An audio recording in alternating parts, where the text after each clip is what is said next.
Hello student, स्वागत है आप सबका हमारे YouTube channel education point coaching classes में। तो बच्चों, आज की इस वीडियो में हम करने वाले हैं क्लास 9 के सामाजिक विज्ञान की वर्कशीट नंबर 69। 19 जनवरी के वर्कशीट है, तो शुरू करते हैं इस वर्कशीट को।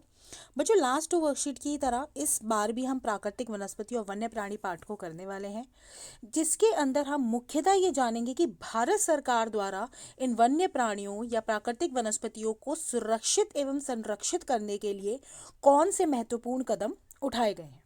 अगर वन्य प्राणी की बात करें तो वन्य प्राणी भी वनस्पति की ही भांति भारत में विभिन्न प्रकार की संपत्ति में से एक है।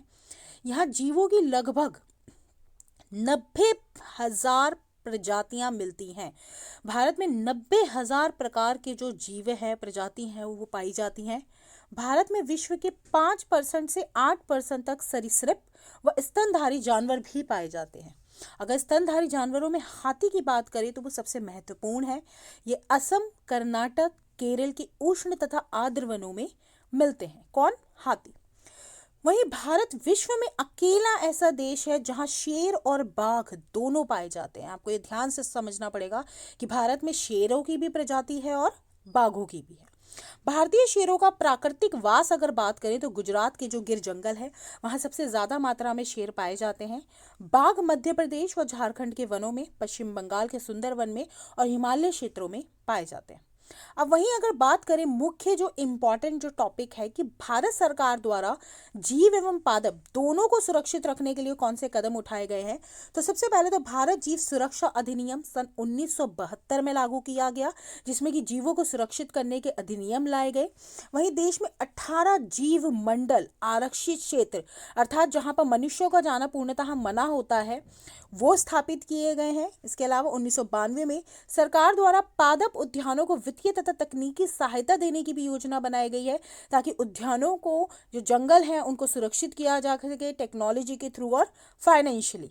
बाघ संरक्षण, गैंडा संरक्षण, भारतीय भैंसा संरक्षण तथा पारिस्थितिक तंत्र के संतुलन के लिए कई ऐसी योजनाएं बनाई गई हैं।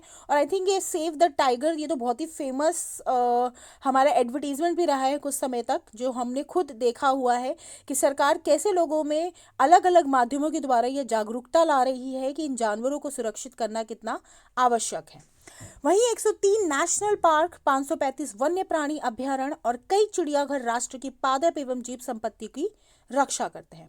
अगर आरक्षित क्षेत्रों की बात की जाए तो कुछ ऐसे क्षेत्र हैं जो टोटली रिजर्व्ड हैं फॉर जीव मंडल, जैसे कि सुंदरवन, मन्नार की खाड़ी, नीलगिरी, नंदा देवी, नागरेक, ग्रेट निकोबार, मानस, सिमलीपाल, दिहांग दिबांग, डिब्रू साइकवोवा, अगस्त्य मलाई, कंचनजुंगा, पंचमढ़ी और अजन कमर अमरकंटक।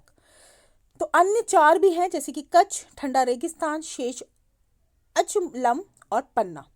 अगर प्रश्नोत्तर की बात करें तो सबसे पहला प्रश्न है हमारा, भारत जीव सुरक्षा अधिनियम कब लागू किया गया? तो बेटा, भारत जीव सुरक्षा अधिनियम 1972 में लागू किया गया।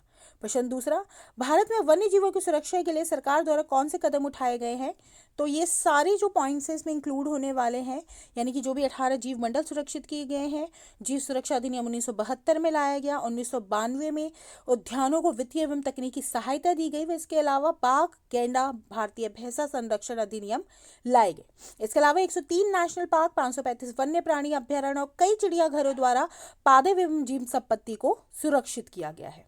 वहीं अगर बात करें रिक्त स्थान की तो सबसे पहला, भारतीय शेर का प्राकृतिक वास कौन सा राज्य है? गुजरात, अभी हमने पढ़ा है। वहीं अगर बात करें प्रश्न दूसरा, भारत में डैश जीव मंडल आरक्षित क्षेत्र स्थापित किए गए, तो अभी हमने पढ़ा है कि भारत के अंदर 14 जीव मंडल जो है वह आरक्षित किए गए हैं, जहां पर जो लोगों का जाना है वो रिजर्व्ड है, और अगर कोई जा भी रहा है तो वहां पे मतलब वहां की जो वनस्पति है उसको छूना पूर्णतः मना है। तो इसी के साथ आज की वर्कशीट हमारी पूरी होती है। मिलते हैं नेक्स्ट वीडियो में, तब तक पढ़ाई जारी रखिए। Thank you so much.